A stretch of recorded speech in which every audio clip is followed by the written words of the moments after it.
علماء کرام، پردہ نشین، ماں بہنیں، السلام علیکم ورحمۃ اللہ تعالی وبرکاتہ۔ وعلیکم السلام ورحمۃ اللہ وبرکاتہ۔ الحمد للہ رب العالمین، والعاقبۃ للمتقین، والصلاة والسلام علی سید المرسلین، اما بعد فاعوذ باللہ من الشیطان الرجیم، بسم اللہ الرحمن الرحیم۔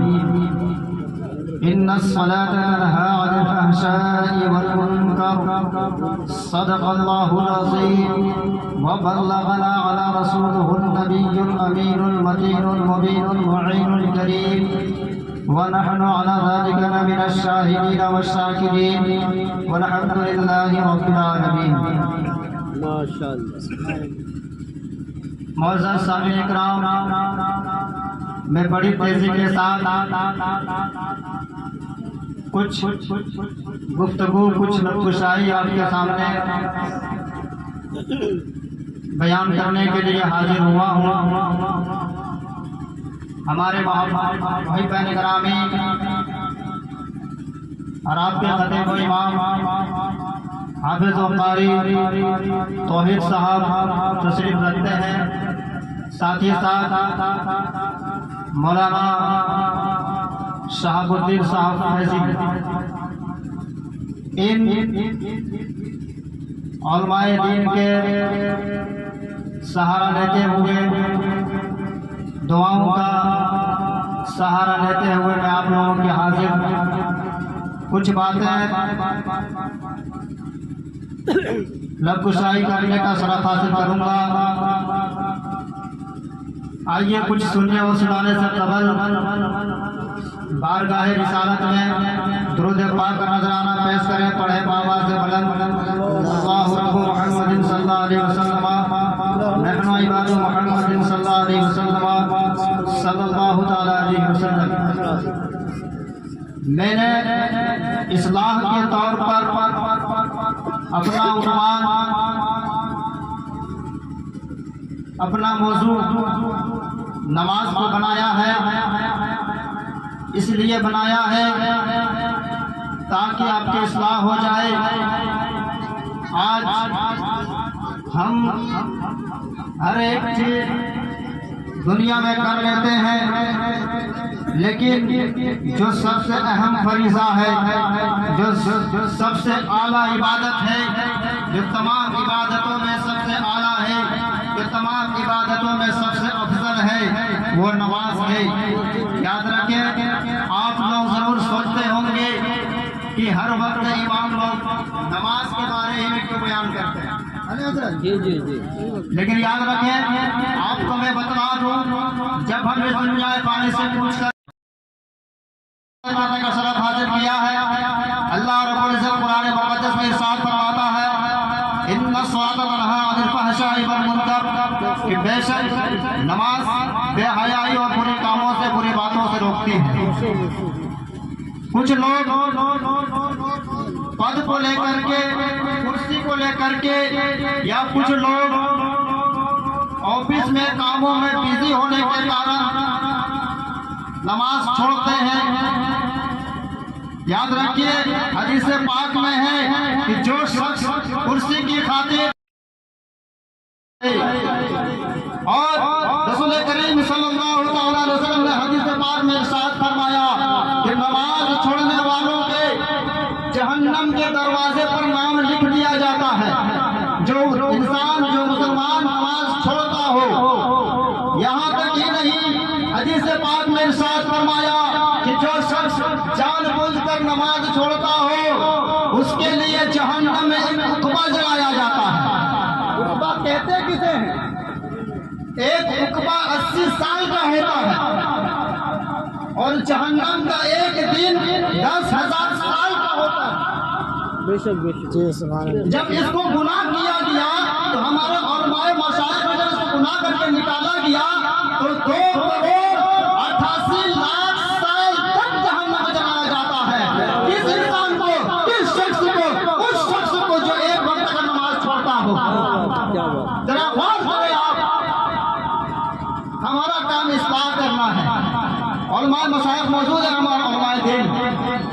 اگر کہیں کوئی غلطی ہو تو یہ اصلاح کے لیے موجود ہیں.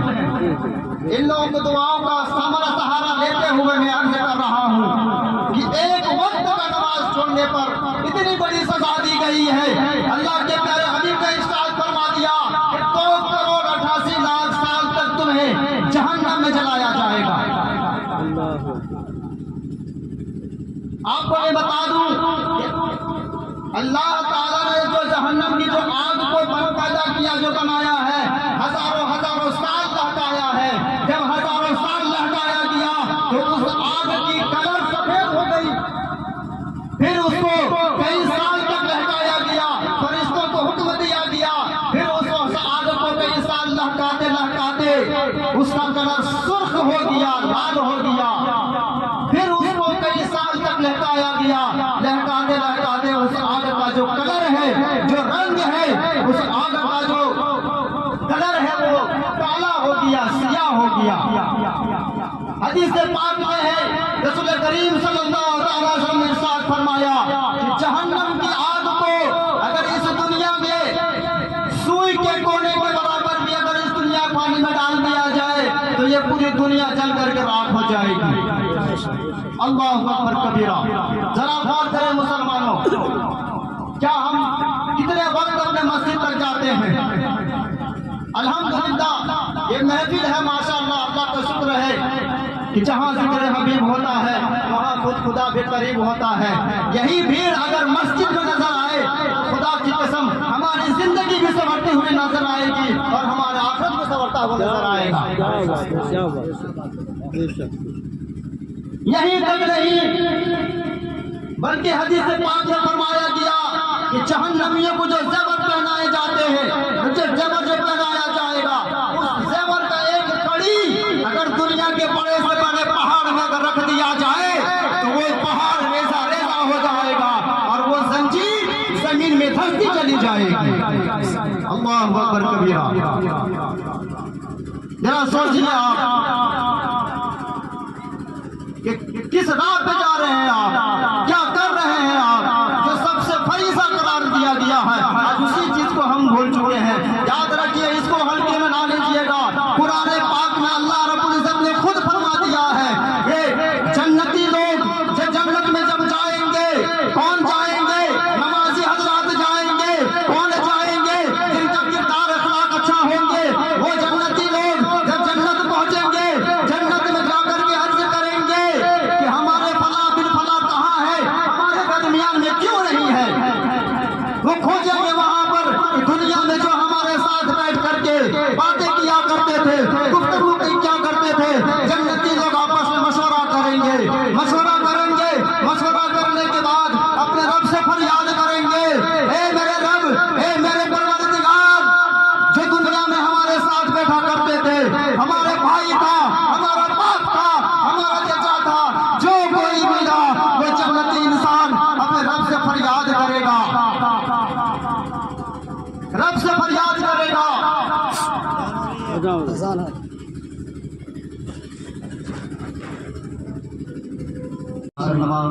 یاد رکھیں مسلمانوں، نماز ہمارے اوپر فرض ہے اور کسی بھی حال میں ہمیں اس چیز سے چھٹکارا نہیں ہے. اللہ رب العزت نے قرآن مقدس میں ارشاد فرمایا کہ جب جنتی لوگ فریاد کریں گے کہ فلاں بن فلاں کہاں ہے، اپنے رب سے دعا مانگیں گے تو اللہ رب العزت ارشاد فرمایا کہ وہ جہنم میں ہے. وہ جہنم کے لیے فریاد کریں گے، یا اللہ ہم سے ان سے ملاقات کرا دے. جب جنتی لوگ جہنم کی اور جائیں گے، خدا کی قدرت ہوگی کہ جس راستے سے جنتی لوگ گزریں گے جہنم کی آگ اسے ٹچ نہ کر سکے گی، جہنم کی آگ اسے چھو نہ سکے گی. لیکن جب جنتی لوگ جہنمی کے پاس پہنچیں گے تو سوال کریں گے، ذرا بتا کہ آخر تو جہنم میں پہنچا کیسے؟ آخر تو دنیا میں کون سا کام کیا کرتا تھا جس کی وجہ سے تم آج تم جہنم کی آگ میں جل رہے ہو، آج تم جہنم کی تپش میں جل رہے ہو. وہ جہنم میں ارشاد فرمایا